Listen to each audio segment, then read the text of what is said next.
প্রতিষ্ঠার আন্দোলন সাহাবারা কিভাবে করেছিল লক্ষ্য করে শুনুন।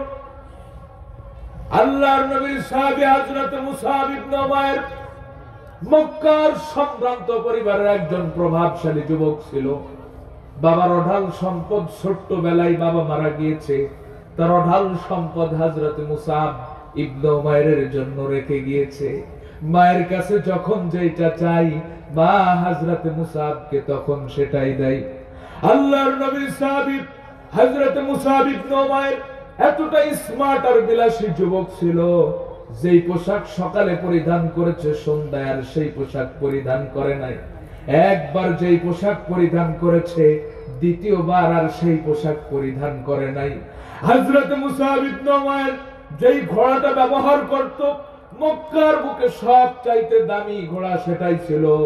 হযরত মুসআব ইবনে উমাইর যেই সুগন্ধিটা ব্যবহার করত মক্কার বুকে সবচাইতে দামি সুগন্ধি সেটাই ছিল।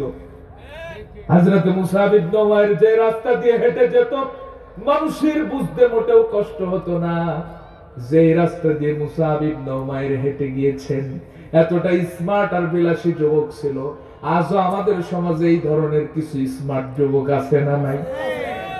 আরো আসতে কোন আছে না নাই? আজ তো যত সব আনস্মার্ট বিষয়গুলিকে আমার যুবকদের মাথায় স্মার্টনেস বলে ঢোকানো হয়েছে। আজ থেকে কয়েক বছর আগে দেখে আমার দেশের যুবকের প্যান্টের হাঁটু ছিঁড়া। জিজ্ঞাসা করলাম কি ব্যাপার, যুবক অ্যাক্সিডেন্ট করেছো নাকি? আমারে কই কি কোন হুজুর, এটা শাহরুখ খানের স্টাইল। আজ মাস যেতে দেরি হয় কিন্তু আমার দেশের যুবকের চুলের কাটিং পরিবর্তন হতে দেরি হয় না।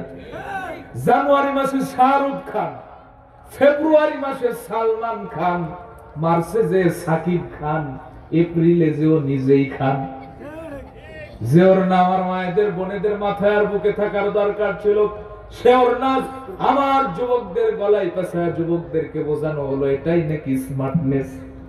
কি বলবো দুঃখের কথা, আজ থেকে কয়েক বছর পূর্বে যখন আমার দেশের মা বোনেরা রাস্তাঘাটে বাইর হতো মাথায় থাকতো ঘোমটা, গায়ে থাকতো একটা ঢিলা ঢালা বোরকা।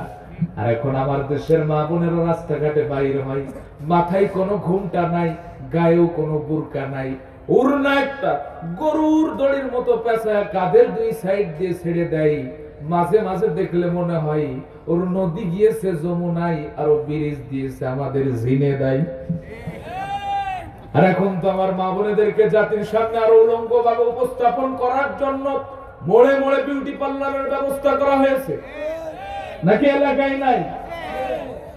যেখানে গেলে টুকরা চামড়া টাইট করে দেয়, কালো মানুষ ফর্সা করে দেয়, এমন ফর্সা ওর চেহারার দিকে তাকালে মনে হয় 1200 ওয়াল্টের বাল্ব জ্বলতেছে, ওর পার দিকে তাকালে বিদ্যুৎ নাই।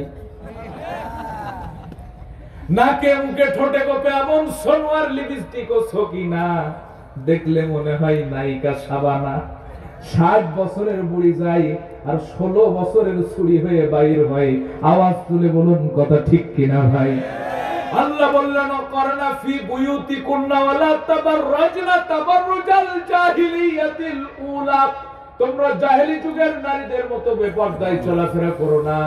আর আজ আমার দেশের মা বোনেরা আমাদের পার্শ্ববর্তী দাদা বাবুদের দেওয়া হিন্দি ফিল্ম আর হিন্দি সিরিয়াল দেখে দেখে যেন উলঙ্গ হওয়ার প্রতিযোগিতায় নেমেছে।